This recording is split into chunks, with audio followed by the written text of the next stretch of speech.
ओम श्री गणेशाय नमः। ओम श्री सरस्वत्यै नमः।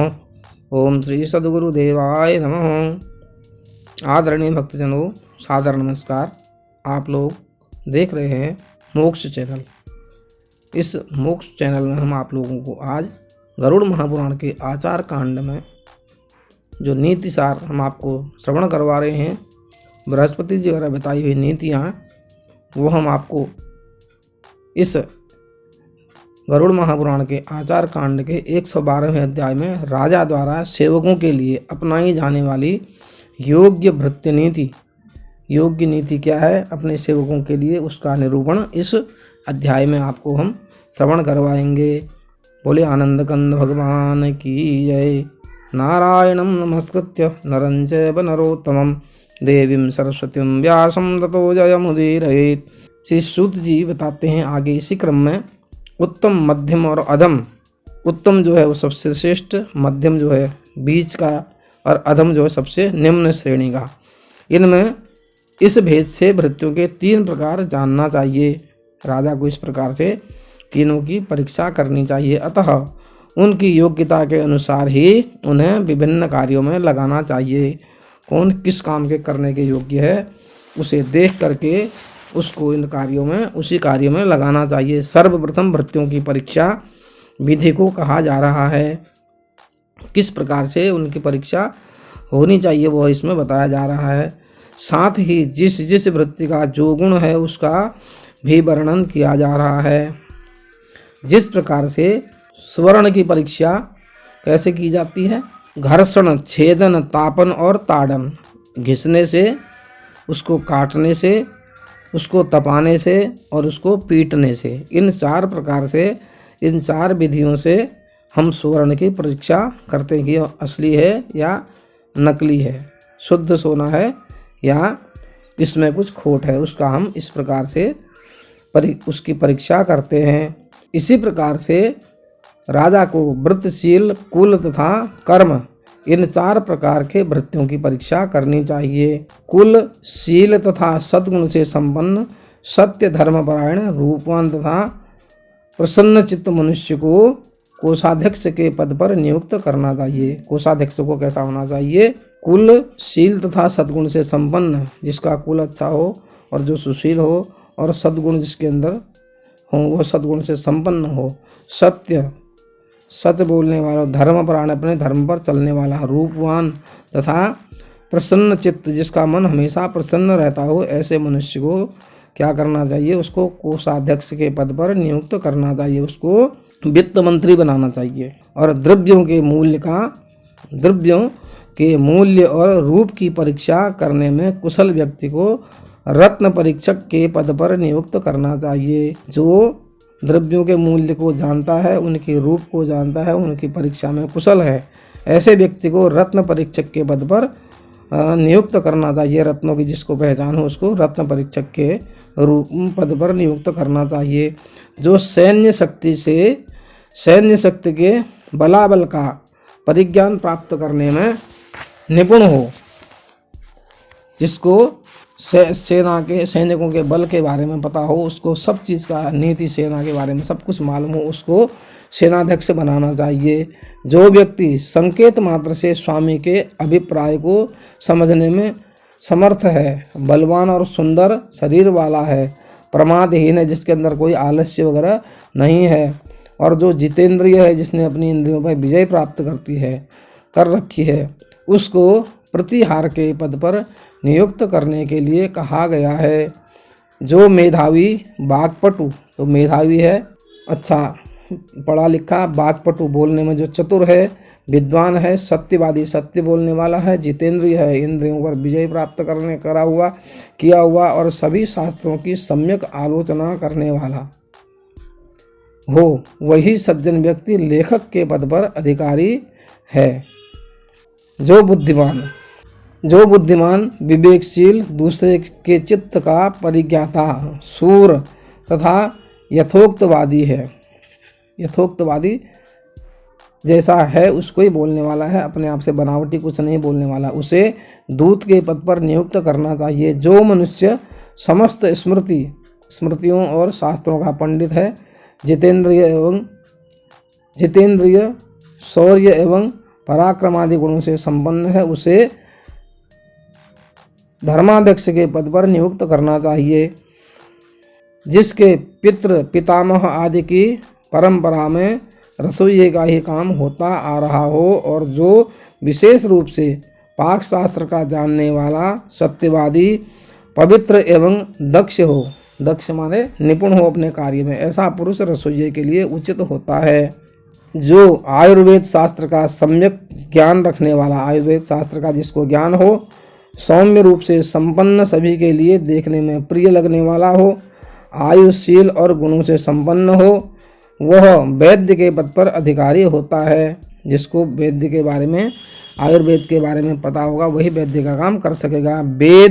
वेदांग के तत्व को जानने में समर्थ, जप होम पारायण नित्य आशीर्वाद देने में तत्पर, अर्थात राजा की मंगल कामना में अहर्निश दत्तचित्त, हमेशा राजा की मंगल कामनाओं में जो लगा हुआ रहता है, विद्वान राजपुरोहित के योग्य होता है। ऐसा विद्वान जो है वह राजपुरोहित के योग्य पद कर उसको रखना चाहिए। यदि लेखक, पाठक, गणक, प्रतिरोधक, प्रतिहार आदि पदाधिकारी कार्य करने में आलस्य करें तो करते हों, ऐसे व्यक्ति अगर अपने कार्य करने में आलस्य करते हों, प्रमादी हों, तो राजा सदैव उनको उस कार्य से पृथक कर दे, हमेशा उस कार्य से उनको हटा दे। अगर वो अपने कार्य में दक्ष नहीं, अपने कार्य में आलस्य करते हैं, प्रमाद करते, तो उनको हमेशा उस कार्य से अलग हटा देना चाहिए।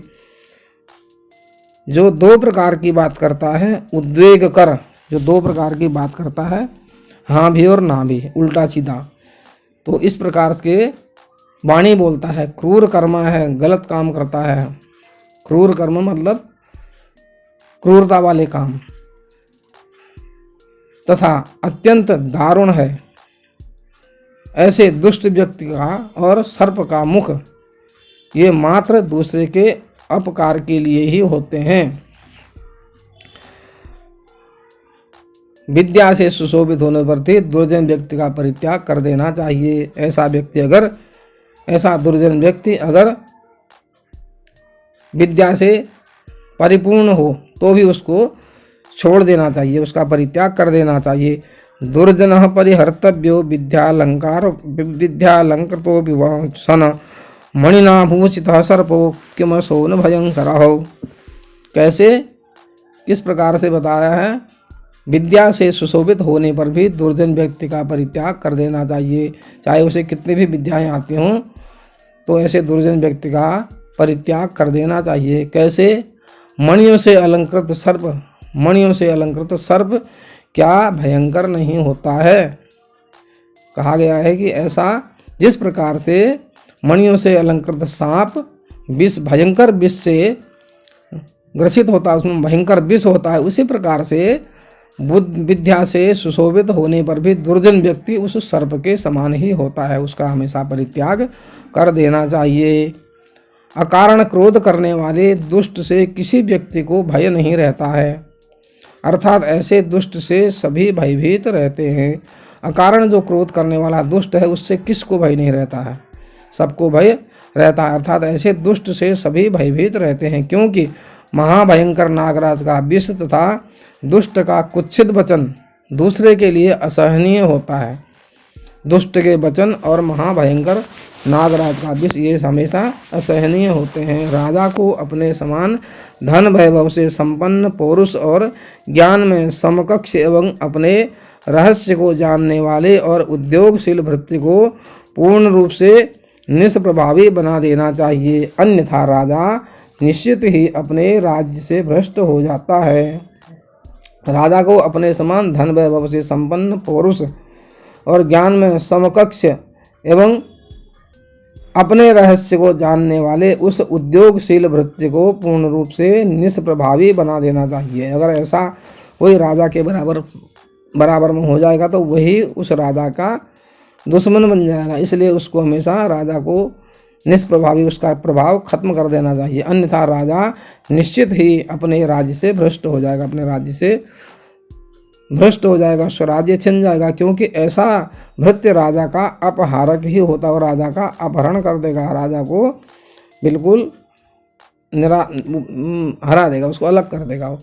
इसलिए ऐसे व्यक्ति को, राजा को चाहिए कि उसको अपने से पद से अलग कर दे।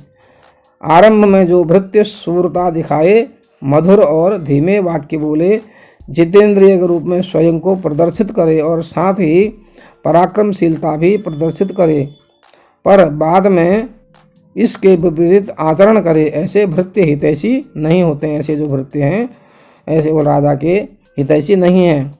आलस्य रहित, अच्छी तरह से संतुष्ट, अनिद्रा रोग से रहित, जिनके अंदर निद्रा का रोग, अनिद्रा रोग से रहित, सदा सजग रहने वाले, सुख दुख में स्थिर मति वाले, जिनके सुख और दुख में समान मति हो, तथा धैर्य संपन्न भृत्य इस जगत में दुर्लभ है। ऐसे जो भृत्य है राजा के लिए इस संसार में दुर्लभ है। उसके बाद क्या लिखते हैं, निरालस्या सुसंतुष्टा सुस्वप्ना प्रतिबोधका सुख दुख समाधीरा भृत्या लोकेषु दुर्लभा। सुख दुख में स्थिर मति वाले तथा धर्म धैर्य संपन्न भृत्य इस जगत में दुर्लभ हैं। इस प्रकार से बनाते हैं। कैसे? आलस्य रहित, अच्छी तरह से संतुष्ट, अनिद्रा रोग से रहित, सदा सजग रहने वाले, सुख दुख में स्थिर मति वाले तथा धैर्य संपन्न भृत्य इस जगत में दुर्लभ हैं। क्षमा से रहित, सत्य विहीन, क्रूर बुद्धि, निंदक, अहंकारी, कपटी, शठ, दुष्ट जो है, लोभी, पौरुषहीन और भयभीत होने वाला भृत्य राजा के लिए त्याज्य है। ऐसे व्यक्ति को किसी भी राज्य कार्य में नियुक्त नहीं करना चाहिए। राजा को दुर्ग बोलते हैं किले को, राजा को दुर्ग में संसाधन किए जाने योग्य अस्त्र तथा विभिन्न प्रकार के शस्त्रों का अच्छी प्रकार से संग्रह करना चाहिए। ऐसा करने से राजा शत्रु को पराजित कर सकता है।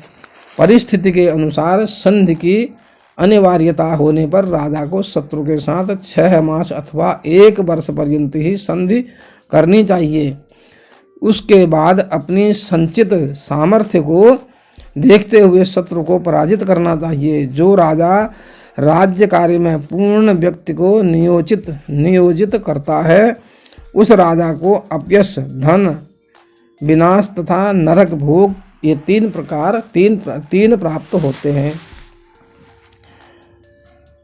जो राजा राज्य कार्य में मूर्ख व्यक्ति को नियोजित करता है, राज्य कार्य में मूर्ख व्यक्ति को जो राजा नियोजित करता है, उसको रखता है, उस राजा को अपयश, एक तो अपयश उसको मिलता है, दूसरा उसका धन का विनाश होता है, तीसरा उसको नरक का भोग प्राप्त करना पड़ता है। ये 3 उसको प्राप्त होते हैं। जो राजा भृत्यों की सूक्ष्म कार्य प्रणाली के द्वारा जो कुछ भी शुभाशुभ कर्म करता है, उसी के अनुसार ही वह भविष्य में अभिवृद्धि या ह्रास को प्राप्त करता है। अतः राजा को धर्म, अर्थ तथा काम इस त्रिवर्ग साधना एवं गो ब्राह्मण की अभिरक्षा के लिए राज्य कार्य में सर्वगुण संपन्न विद्वान व्यक्ति को ही नियुक्त करना चाहिए। बोले आनंद कंद भगवान की जय। इस प्रकार इस राजनीतिक निरूपण का यहाँ पर यह भृत्यों की जो राजनीति निरूपण, राजनीति में जो भृत्यों के बारे में बताया गया है, उसका यह 112वां अध्याय यहाँ पर संपन्न होता है। कल हम आप लोगों को नीति सार की आगे के अध्याय के बारे में श्रवण करवाएंगे। तब तक के लिए हरि नाम कीर्तन करेंगे। कल हम आपको 113वें अध्याय में फिर नीति सार की आगे जो बृहस्पति द्वारा बताई गई उसके बारे में आपको वर्णन कराएंगे। तब तक हरि नाम कीर्तन करेंगे। हरि शरणम हरि शरणम हरि शरणम हरि शरणम हरि शरणम हरि शरणम हरि शरणम हरि शरणम। बोले आनंद कंद भगवान की जय।